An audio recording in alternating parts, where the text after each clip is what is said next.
What is up, guys? Jason here with Overthink Gaming. Today on the channel, we'll review the PS5 rival controller from HEX Gaming. If that name sounds familiar, it's because not too long ago on the channel, I did review their PS4 controller. I was very critical of this controller. HEX Gaming reached out to me and they were like, we appreciate your honesty. Do you want to check out our PS5 controller? So full disclosure, they sent me this controller, but this video is going to be 100% honest views. If you guys are new to the channel, that's what I do on the channel. So let's get right into it. First thing I want to do is bring you guys to the website so you guys can check out the different options. These are pre-made options. I gotta say, this wave right here was pretty cool on my PS4. The black, I'm a big fan of this matte black. There's a carbon fiber chameleon. If you guys want this little weed plant that looks pretty cool, that's awesome. Classic wood grain. Whatever you guys want. There's some pre-made controllers, but I gotta say, where this really shines right here is you can make your own controller right here. So if you make your own controller right here, you got many options. First thing is going to start out with the faceplate. You guys can get different colors right here, the faceplate, if you want. Like I said, I really like the black. If you guys want, I recommend this one if you guys are going to pick one. Definitely, you can change out the different color buttons, whatever you guys want here, whatever. And that's pretty cool. Everything right here is all cosmetic stuff.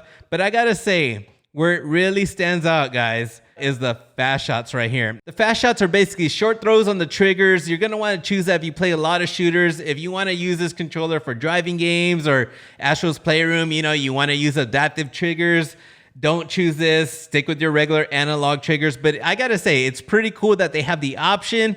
If you're into shooters, you want these fast shots, check them out. I gotta say, when I first got this controller, I was surprised by the look. Now, this is a PS5 controller in here, so the molding was perfect. It looked just like a PS5 controller. Everything felt like a PS5 controller. Now, when you look in the back, there is a textured back. Now, I wasn't a big fan of it on the PS4 version. I was like, I wish it was a little softer, but it's just the shape of the PS5 controller. I think the textures went really well. The main thing that's gonna stick out, of course, is the back buttons. I gotta say, the back buttons were really good. Where they put them at, I mean, everyone's different. I think the placement for me was perfect. The buttons on the controller had a really nice feel. It was more like a matte feel. It wasn't glossy. Your fingers didn't slip. It had a little bit of grip because of the matte. I gotta say, I enjoy this. This is something that I like. As far as the sticks, they feel really good. Now, you can switch it out with these sticks that came with in case you wanted the dome top or different lengths or whatever. Now, that's up to you. Personally, I wish they would have had an option to keep the PS5 analog sticks. We already went over how the controller looks. Most importantly, how does this play? It's a PS5 controller in there. You got to expect nothing but a PS5. You can update the controller through Sony, everything. There's a Sony controller in here. I got to say, it worked perfectly. It worked just like a PS5 controller, and the back buttons were smooth. You hear that right there? A nice, satisfying click. On the PS4 controller, that's a big complaint I had, is I really didn't like the way the back buttons had their click. It wasn't satisfying. This right here, it's good. And playing it in gameplay, just like anything, whenever you use back buttons, you got to get used to it. So it is something that you probably got to put time and get used to. But in the little time that I was playing with it, I enjoyed it. I was like, dude, I caught on. I play with these all the time, so I caught on really fast. And I enjoyed it. I thought it was pretty good. As far as the triggers, that's one thing that I really criticize on their PS4 controller. And they fixed it, guys. These seem like way different. I got to say, the short throw really does work. There's no tension like the PS4 version, just a small little throw and my shots were firing. As far as the bumpers, the same thing. I mean, I'm not a big person on having the short throw bumpers. To me, it's not really a big issue, but they work really well. Overall, the way the controller looks and plays, I found no issues. Now, I know there's some people that would prefer to have the 4 buttons, and that's all preference, but just reviewing this controller straight up for having just 2, I gotta say, it works really well. It's comfortable. And I was surprised by this. I was really surprised. Now, the big question is, would I recommend this controller to somebody? Is this a controller to say, hey, go get it? I would say the biggest thing that is wrong with this controller is the price.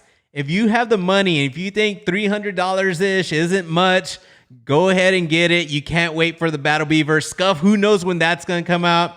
Go ahead and get this controller if you have the money. As far as me, I think it's a little bit expensive. I probably wouldn't have spent the $300 on this. Maybe closer to $250. I know controllers are expensive, especially if you're going to want a controller that has back buttons, a quality controller, something that actually uses a PS5 controller. I know it's going to be expensive, but to me, I think that's the only point that really hit that to a lot of people, they don't know the name HEX Gaming. They're going to want to look at their competitors and they're going to want to go there. But as far as them being a company trying to put themselves out, I think their biggest thing is they should go for a lower price. If they can lower the price, it might be a controller that's easier to recommend because there's nothing wrong with it. I really like the controller. One last thing I got to add is the shipping time for this controller. From the moment you add to cart, you pay for it, to when it comes to your door is really fast. I don't remember the exact time. I think it was under a week. I got this pretty fast, a lot faster than I expected. So I know the competitors, they take a long time. They're busy. If this is something that you want really fast, you're going to get this pretty fast. So overall, guys, I saw really no issues. I actually like this controller. HEX Gaming being a company out there that's trying to put their name out, I just think the price should come down. And that's just my thing. That's what I think. If you guys enjoyed this video, please drop a like. If you guys are new to the channel, please consider subscribing. I'll be catching you guys soon. Peace out.